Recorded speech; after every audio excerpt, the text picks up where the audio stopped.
Clif did an interview on Greg Hunter this morning, and I've listened to it once. I'm going to go back and listen to it again, and possibly again for a third time. This is an important one. I'm trying to digest the things that he said on there. He said one thing that I found extremely important, and let's basically put it this way. They say about people nowadays, they say they're triggered. Okay, I'm triggered on this one. I find it very interesting what he said about silver. He went on to talk about there's a new industrial use coming for silver in the future, and he said it had to do with taking the metal and turning it into a strip the size of a human hair, like a little round thread the size of a human hair, and then changing the properties of the metal somehow, and thereby using it like we use fiber optics to transmit data, but more efficiently than fiber optics. Silver's going to go crazy. Because of its industrial use, to hell with its monetary use, it has some very, very, very unique properties that they're just now teasing out in the laboratory. So, for instance, I'll give you a hint. I happen to know of some people that are now in the process of being able to take silver wire of a fineness that is like subhuman hair, and then they through a process that I can't describe, they make this hair separate into a continuous matrix or lattice work, if you will, that has some dimensionality to it. And so they can take a silver wire the size of a human hair or slightly smaller and make it into a multi-frequency carrier of phenomenal capacity. So it's actually better in this expanded form. It's not really expanded, but in this whatever, I don't know whatever the word is for it, but it's better in this form than fiber optic in terms of carrying discrete frequencies. Crypto very important for me, and I don't know if it's connected to something else that I know about or not. I'm just guessing, but I'm going to talk about something else about the properties of metal, something that I've known for a long time. Back about, I don't know, maybe it's been 10 or 15 years, how long ago it slips me, because I study so many different things, such wide-ranging topics. One of the topics that I was studying about 10 or 15 years ago was what they call amphipomorphic metal, or glassy metal. And the reason why I got involved in the study of this amphipomorphic metal was in connection to my research into the strange paranormal phenomenon of the lights in the sky, you know, what they call UFOs or whatever. Specifically, at the time, I was doing research into an incident that happened in around 1947. And this was quite a few years ago, you know, and I was doing research into this, and I came across glassy metal. And I was, I believe I was reading an article about it in Discovery magazine. It might have been Scientific Discovery or one of these scientific publications, and they were talking about their research into glassy metal, or amphipomorphic metal. And they said in there that they had a plate. They didn't really say exactly how big the plate was, but they said that they were bouncing balls off of this plate that they had, and they were very interested in the properties this plate had. And then later in the article, it went on to talk about how they were trying to duplicate the metal that they had in this plate. And they said that in the article, they said that how they were trying to duplicate it, they said that they needed to heat it very quickly and then cool it very quickly to make it change its normal metallic properties.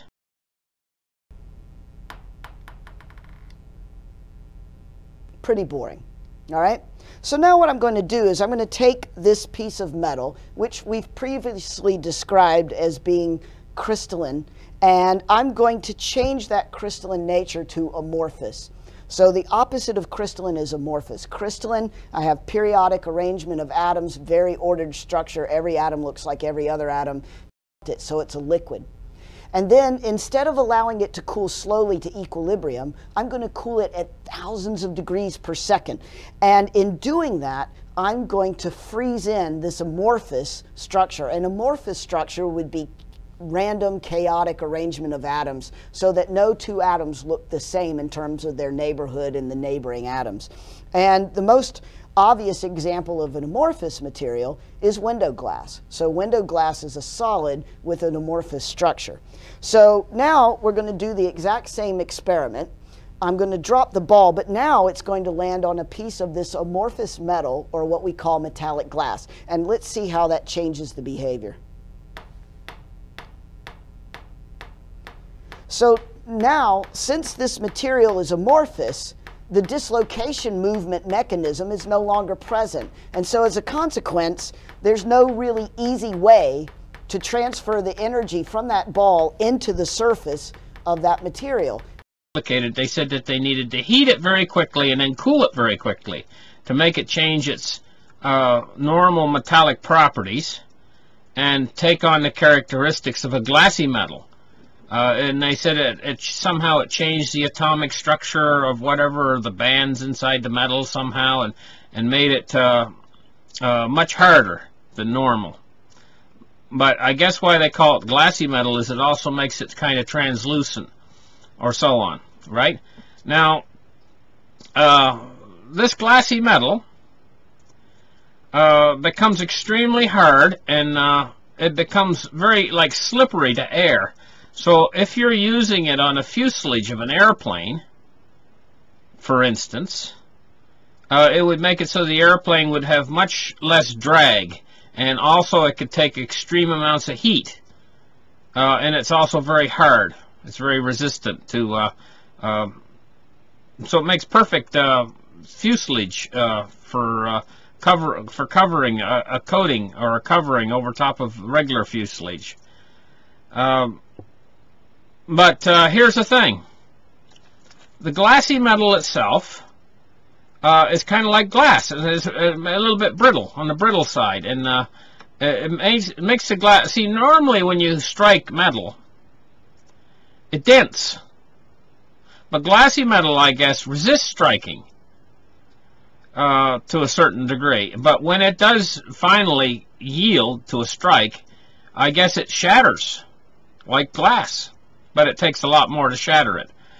So it has unusual properties. But when it shatters like glass, the metal becomes smaller and smaller fragments, and it could be turned into a powder. So you can actually take metal, which normally would not turn into a powder, and I guess you can turn it into a powder by changing its molecular structure.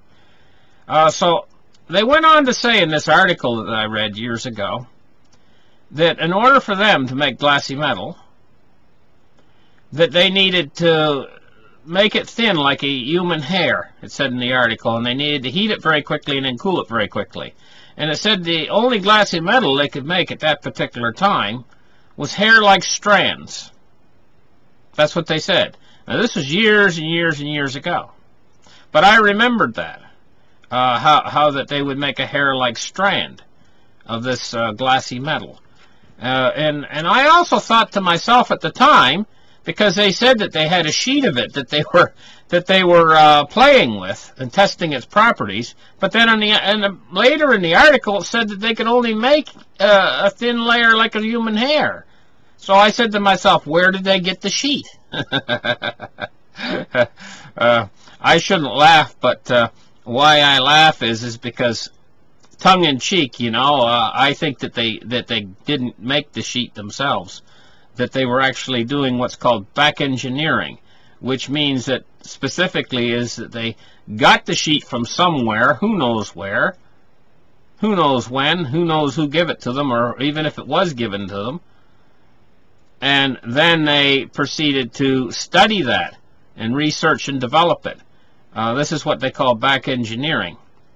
And so eventually they're working on these things. Eventually they will succeed at being able to make sheets themselves of glassy metal.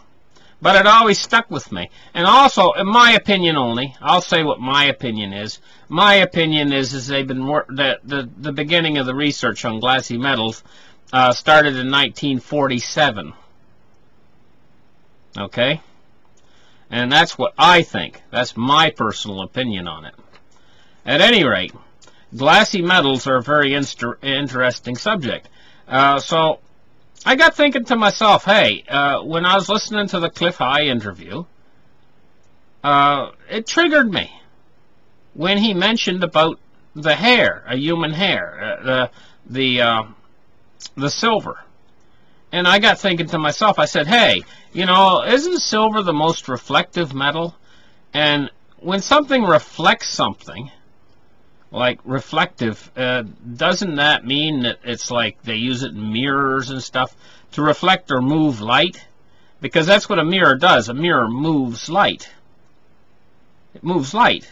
And light is what they use in fiber optics to transmit information. Light is information. Information can be transferred through light.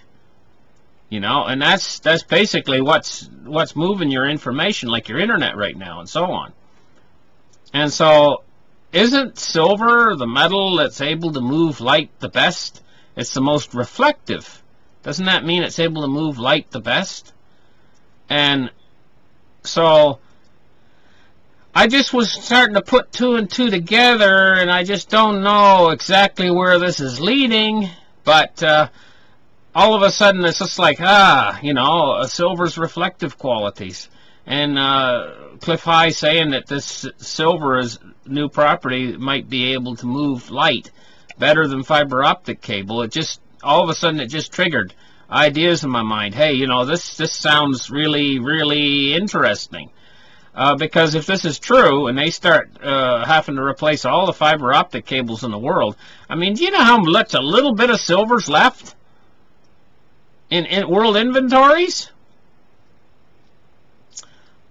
One billionaire, multi-billionaire, you know, a guy like Trump, if he were to come in and really hit the silver market with everything he had, he could probably clean the world silver, all the physical, I mean. If he just attacked the physical, not the paper, but he just come after physical, and he wanted all the physical he could buy everywhere he could buy it, he'd probably clean the market. Wouldn't be any left for any of the industrial uses. There'd be none left. He would have it all. And, of course, you know what would happen to this, then the people in industry that need it, they can't make an Apple iPhone without it. They would want to hoard. So, because they would be frightened that they would have to shut their factories down for lack of silver to put in their phones, and then all the other electronics that everybody loves. Every computer you got out there, everything. You know? And so, what would they do? And so, here's the thing. That's how short a supply we are. I actually tend to believe that if it weren't for China, I think that we would have already ran out. But in above-ground inventories, going back, like I've done the research on this, and I can't remember exactly what the numbers are offhand. I'm not using a script or anything. I'm just talking in this show here. So I'm going to tell you, I think it was 13 billion ounces in above-ground inventories back around back like in the 1980s or whatever. You know? And that's been dwindling. Every year, less. They've been chomping into it. And taking like, now you got to understand, 13 billion ounces is a lot of silver in the above ground inventories. But every year they've been chomping into it. For like 1 year it'll be like 100 million ounces will come off of that 13 billion. And then next year it's like 50 million more. And the next year it's like 200 million. And 10 years goes by and a billion's gone, you know, another billion's gone from above ground inventories. And slowly they've been chopping away at that 13 billion. And they've got it down now less than a billion. But they're not telling. So they had 13. And now they got less than 1. And they're not telling how much. So look at it this way. Look at it as if a guy had, say, 1,300 ounce bars of silver. So that's what a guy had. And he had that back in the 1980s. And he said, you know, back in 1980 I had 13 bars. And he said, well, how many you got now? And he said, well, I've been selling them off and I'm down to less than one. What would you think? You know what I would think? I would say, you're going to run out. If that continues, you're going to run out. And that's the situation of world silver. It's not one of these situations where, boom, it runs out like that. But yeah, it does. But I mean, it's not one of these situations where you can say, well, tomorrow it's going to run out. Because it's been a long-term thing that's been drug out over a long period of time. But I think that China has been digging into their inventories to support the world's inventory so that you'll be able to get your bar at APMEX. Say you buy a bar at APMEX, it'll be there because it's coming from China, I think. That's what I think. I think through my research, I think the Vatican has also supplied a large amount. And you say, well, why would they give up their own personal supplies of silver to supply the world market? Well, one thing is money, and another thing is if China didn't, the silver price would shoot to the moon and gold would follow, and they wouldn't get any more cheap gold.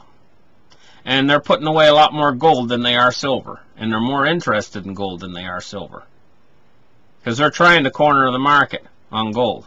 This has been the plan all along. This is a nothing less than an effort to corner the market on gold, and then when they're ready, then they will control the gold price, and they'll double the price or triple or quadruple the price overnight when they're ready, and then all of their gold reserves go up in value tremendously. And they say, well, what is anybody going to do about it? They say, if you don't like what we just did, they double in the gold price, sell us your gold. And then the West will say, well, we don't have any to sell you. And China says, ha ha ha, that's what we thought. You know? After they double or triple the price. But they're going to leave the price down cheap. In fact, they want it cheaper while they're in the buying mood. It's when they're done buying, that's when the price goes up. China's and that's when they plan. That's how they plan on destroying the Western financial system. Is by jacking the price of gold up. Because when gold goes up, the dollar goes down. And China and Russia are in a trade war. Russia said it just 2 days ago. Russia said, hey, you know, we're in a trade war with you guys. It's a war. Get that through your head. It's a war. In a war, they mean to destroy you. And this is what China's been, and Russia too, both of them have been hoarding gold. And this is what they plan on using as their secret weapon when the time comes.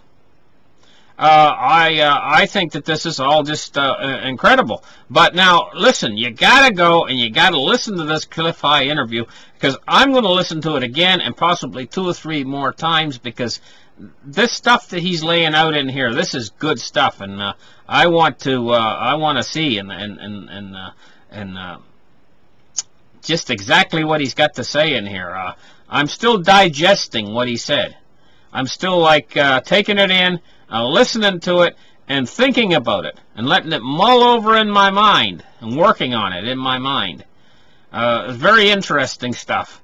So listen, thank you. Oh, and another thing, I'm probably going to be doing more on what Cliff High had to say on this topic in later episodes coming up very shortly. So listen, thank you guys for listening. Hit that like button, give me the thumbs up, and we'll see you in the next article. Bye.